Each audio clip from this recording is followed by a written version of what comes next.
Un matin, c'est tout ce que je veux.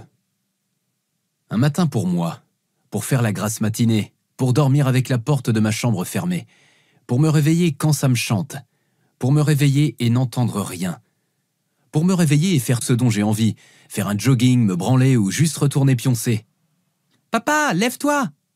Mais ça ne sera pas aujourd'hui.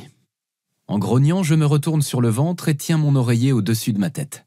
« Papa n'est pas là !» dis-je, ma voix étouffée. J'entends des rires, puis je sens le matelas bouger alors qu'une ou plusieurs de mes 3 filles sautent sur mon lit. Franchement, c'est assez surprenant qu'aucune d'entre elles ne soit venue plus tôt.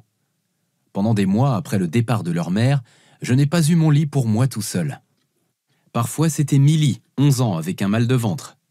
Parfois Felicity, 8 ans, avec des cauchemars. Mais c'était souvent Winifred, 4 ans, qui se cachait du monstre sous son lit. Puis parfois, c'était les 3 à la fois. L'une d'elles saute sur mon dos comme si j'étais un poney et tire sur mon t-shirt. « On a faim !» Ça ressemble à Felicity. « Encore ?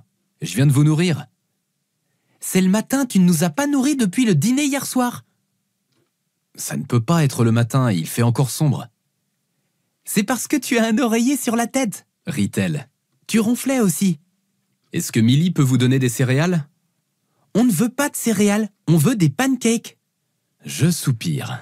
« Elle ne peut pas faire des pancakes. »« Elle ne sait pas utiliser les plaques, on a besoin d'un adulte. » Un adulte. Je suis le seul adulte dans la maison. Comment cela a-t-il pu arriver? Et comment vous savez que je suis un adulte? Plus de rire. Parce que tu es grand, avec d'énormes pieds et tu as de la moustache. Et ton nom, c'est Papa. Papa n'est pas là, je vous l'ai dit. Alors qui es-tu? Je me retourne en la lançant sur le dos. Le monstre des chatouilles! Elle pousse un cri et se tortille pendant que je la chatouille, ce qui incite Winifred à arriver en courant et à sauter sur le lit. Moi aussi!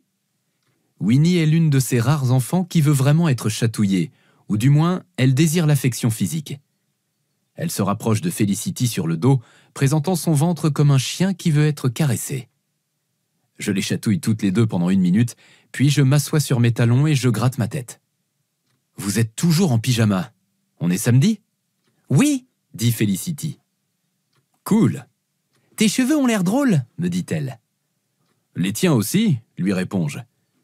Récemment, elle s'est coupé l'avant de ses cheveux dans une tentative de se faire une frange comme Mavis dans Hôtel Transylvanie. Elle voulait même qu'on l'appelle Mavis pendant un moment. Le thérapeute des filles m'a assuré qu'il n'y avait pas lieu de s'inquiéter et que cela signifie simplement qu'elle s'identifie au personnage de Mavis, qui vit également avec son père sans mère dans la maison. « Vous êtes sûr que ça ne veut pas dire qu'elle se transforme en vampire ?» avais-je demandé. Felicity n'a encore mordu personne, mais elle a pris l'habitude de ne porter que du noir et de demander si je peux faire son lit en forme de cercueil.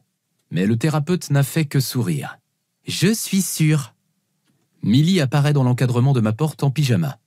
« Papa, j'ai besoin d'un juste au corps noir pour le balai aujourd'hui, et aucun n'est propre. »« Merde, tu es sûr ?»« Oui, j'ai vérifié dans mon tiroir et dans le panier à linge sale. Et tu dois mettre une pièce dans le bocal des gros mots. » Je grimace. Ce foutu bocal des gros mots va me ruiner. « Tu as vérifié dans le sèche-linge ?»« Oui, pas là non plus. »« Merde. »« 2 pièces, dit Felicity.